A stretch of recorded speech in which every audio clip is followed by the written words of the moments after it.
Gemini. Welcome to your January 2020 Astro Update. It's Serena here. Well, we're coming into the month of January with you being a Gemini, with a lot of intensity actually, because the solar eclipse at 4 degrees of Capricorn around Christmas time was for you in the 8th house, which is Scorpio's domain in the universal chart.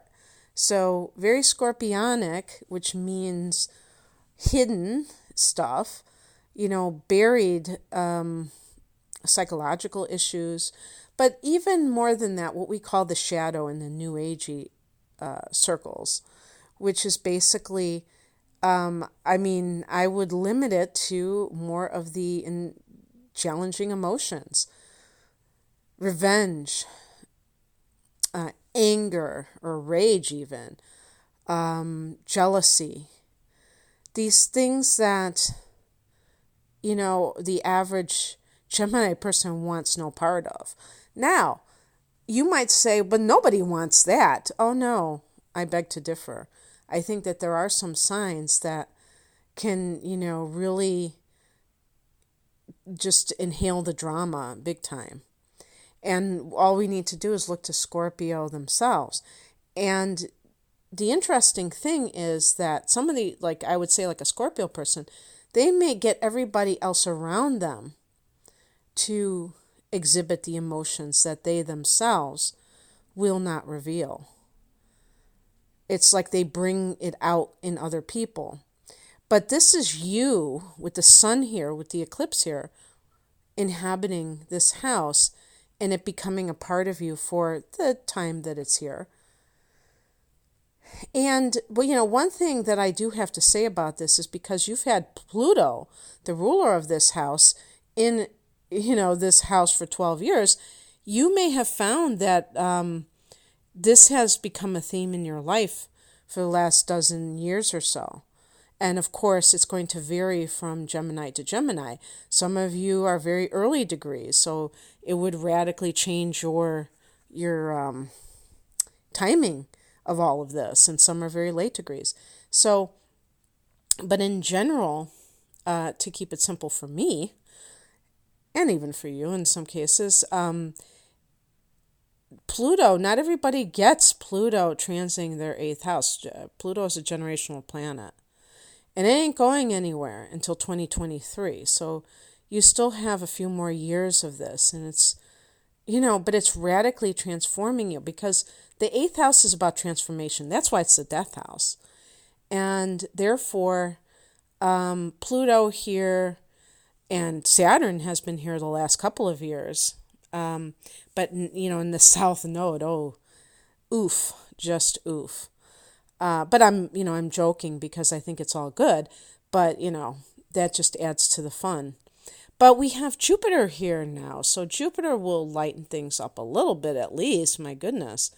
And, by the way, I should say with that solar eclipse in the 8th, the influence could carry into January for sure, let alone maybe even like 6 months from now. Because some astrologers go by this theory that it's like 1 month before you could feel it, and then even 6 months later until the next pair of eclipses. Or in this case, we're going to have a triad in 2020, which is kind of weird, after the Cancer eclipse in January, which I will get to in a second. But I just want to, make you aware of like how much you've been transforming, maybe for years now, Gemini. And some of you may feel like you're not your usual happy-go-lucky self, that you're really finding that you're having to confront certain issues, including for some of you death. Maybe multiple people have died and it's been a profound experience. I don't think that it was Gemini, hopefully it wasn't your sign, that I quoted recently in one of my readings, Dylan Thomas, but you should appreciate it being a Gemini and probably loving literature. He has a poem.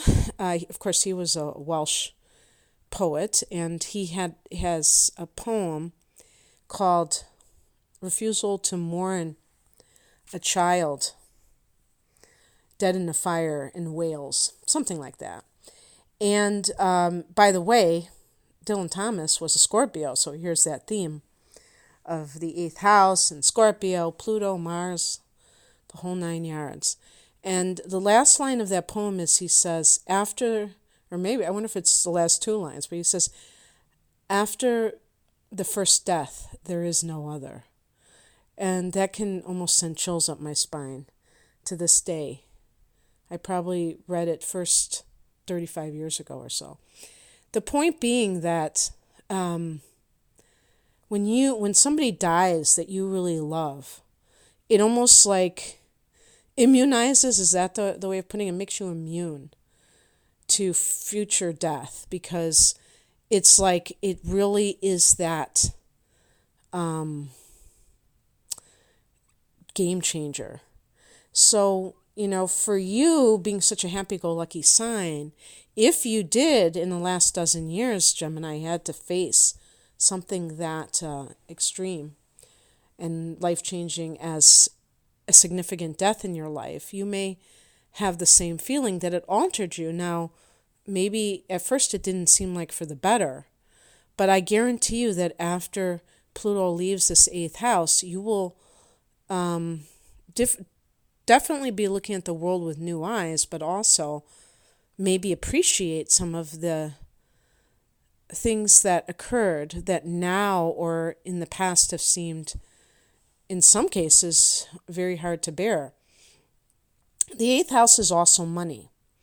So the reason that I'm going on and on about the 8th house is because you have so much going on there, including the sun until the 20th of the month, when it goes into a more friendly angle, I guess you would call it, because the 9th house is going to, when it goes into Aquarius, it's going to trine you, okay? So on the 3rd of the month, Mars goes into Sagittarius. Well, Sag is your opposite sign. So Mars has been in your 6th house. Have you, and this is if you're especially listening in December or the first couple of days of January, have you, Gemini, have had any kind of conflict at work? And is it escalating to the point where you need to bring in some kind of legal assistance, which could be the 7th house? Workplace matters. Now, it does, usually what I would say is the 10th house would be authority figures, but, we can definitely loosen those mandates, if you will, and say that it could possibly be, your boss in the 6th house as well, because it's the workplace, but maybe with coworkers. Definitely the 6th house can be coworkers. Mars is the god of war, so I always think of some kind of war going on, but it isn't necessarily going to be that. It could simply be, Mars in the 6th could be that you're doing a lot of workouts for your health. Could be that you're working overtime. Mars in the 7th house can be anything from fighting with a spouse, fighting a lawsuit, or being, part of a lawsuit that you're in court for and fighting with. It could be that you're having more sexy time with your partner, because Mars can be the sex drive, and so the libido might be fired up in the 7th house, in a way that it hasn't been in recent months. And could be planning a wedding. 7th house is the house of commitment. It's kind of funny to think of a Gemini planning a wedding, but I'm sure there are plenty of Geminis who get married. It's just that it can also be the sign of, wanting one's freedom. So maybe that's it too. Like, feeling that claustrophobia, wanting to, fighting to get out, or fighting for your space, fighting for your freedom within a relationship. Not necessarily wanting to leave the relationship, but saying, hey, I can't be monitor all the time. For some reason, Cancer just popped in my mind. If you're married to one or involved with one. Maybe I saw from the corner of my eye the next transit I was going to talk about, which is the lunar eclipse at 20 degrees of Cancer on the 10th of January. So for you, Gemini, Cancer is the second house of earned income. Lunar eclipse, I mean, this could be the dam bursting, and perhaps, but I'm talking about in a good way, where you have some kind of, major increase in your finances that you didn't even expect. Maybe it just is like a flood or something. I don't know. And perhaps, I mean, because Mars has been in that sixth house, it may be as a result of that you've been fighting for a raise and then you finally receive it. And maybe it's even back pay. I wouldn't be surprised about that. And there's some kind of a legal connection here. So something along those lines. Of course, this would have to be something that is already in play. It's not going to just suddenly happen on the 10th and you had no prior knowledge. This is going to be a build-up from the past, because the lunar eclipse is a powerful full moon which brings things to a head. Well, in order for things to be brought to a head, there has to be this, prior activity. So it's not something that you would just be surprised about. Okay. Also, this could be something taken away from you. But before you get upset or start to get fear-based about it, understand that these eclipses are shaking up certain areas of life for a reason. And again, this may not be occurring for you personally because of your unique chart. But even if it did, I think, Mars in the sixth house had something to do with it, that there were some conflicts, and you may go out in a blaze of glory. You may be the one who does it. And this eclipse, which, like I said, may even be in December, allows you to let go. Because a lot of times people will stay in a crappy job because they don't have, they're afraid of not being able to find another one. And you might have just allowed things to build up so much that you said, take this job and shove it. And so you brought it on, but you were perhaps emboldened or enabled by this eclipse energy to let go, because it can help you to let go, where normally you would be very clinging, to dear life with this. On the same day, Uranus goes direct on the 10th at 2 degrees of Taurus. Now that is in your 12th house. So what can that mean? You may have had some weird experiences that have a psychic connection to it. That's about all I can say about that. I have this as well. I have a very big 12th house. So I've had it when it was in Aries too, most of Aries. And can I say that anything so far has been really unusual in that regard? Not really. Not anything that I can put my finger on. I sometimes have little things, but not anything that just stands out. But I don't have any actual planets in the 12th house, and you might in your actual chart. So that would maybe increase the likelihood of it affecting you.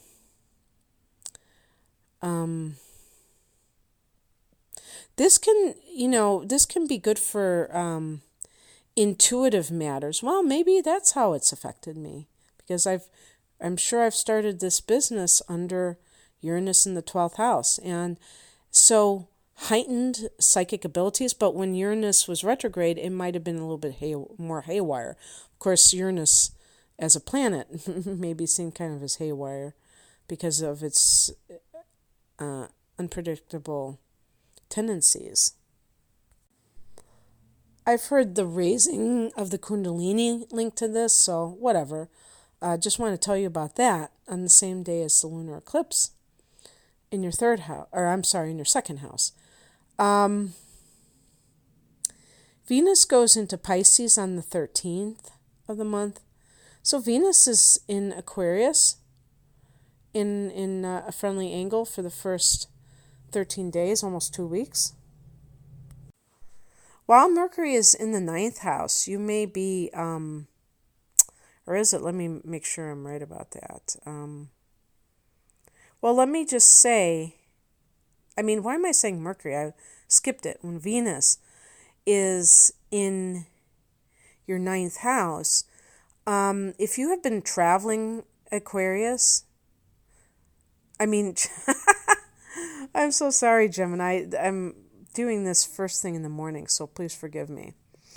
If you've been traveling, Gemini, Venus in the ninth house can be falling in love or having a romance with somebody overseas, or far away from your home, or somebody from a different ethnicity or culture, maybe race than you, in wherever you find them. Okay. And Venus in Pisces in your 10th house is really great for making a good impression on people in a position of authority. So, for those of you Geminis who, like I said, went out in a blaze of glory, you'll probably be able to interview with someone and actually impress them. Or if you're still employed, you may get a raise because you may go over the head of your supervisor and get, or maybe this is a mediator, and that's why we have Mars in the 7th house, and you might be able to actually get that raise. I already thought that you would be able to, so this might actually work out this way. You may experience popularity with Venus in the 10th house because this is your reputation, your social standing, and things like that. On the 16th, Mercury goes into Aquarius. So Mercury has been in that 8th house along with the Sun and all those other, longer range planets. So, that Mercury can be contracts. This could be, did I tell you that the 8th house is other people's money? Because that could figure into it. If Mercury is contracts, and we're talking about the 8th house here, we could be talking about some kind of will, is dead people's money. 8th house is house of death too. And, either fighting over it, talking about it, whatever. Signing something. The Sun goes into this sector. I should say, then Mercury goes into the 9th house, and you may be dealing, if you're planning on traveling, if you haven't traveled yet, you might be getting a passport ready.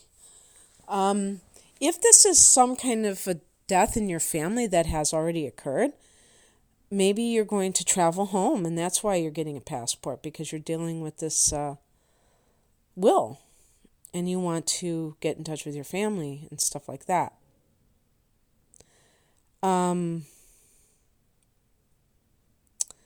This can be something to do with teaching, maybe at the college level, or learning at the college level, higher learning. On the 20th, the Sun goes there, so that almost, to me, it's almost more of a teaching assignment. Perhaps you are a traveling professor or something along those lines. Certainly Geminis, excel in the area of disseminating information. So that is not a stretch by any stretch of the imagination. And then we have a new moon here on the 24th at 4 degrees of Aquarius. Also, this is a house of God. So, I mean, any kind of, and philosophy, you may be kind of formulating your view on what life means to you, especially because you have all of this influence from the eighth, which is really about metaphysics versus organized religion. But still, they can coexist peacefully. And like I said, Gemini people are really, becoming more and more expanded in this area. And actually, Jupiter is a planet of expansion in the eighth, and then you have the sun in Jupiter's ruled ninth house. So there you go. Okay, that's what I have for you, Gemini. If you would like to look at 2020, I have a couple of readings that delve into this with your natal chart, not this generalized thingy majigger, but an actual chart from the exact time that you were born. Check me out at rainandmoonastrology.com. The link is below. Take care. Bye.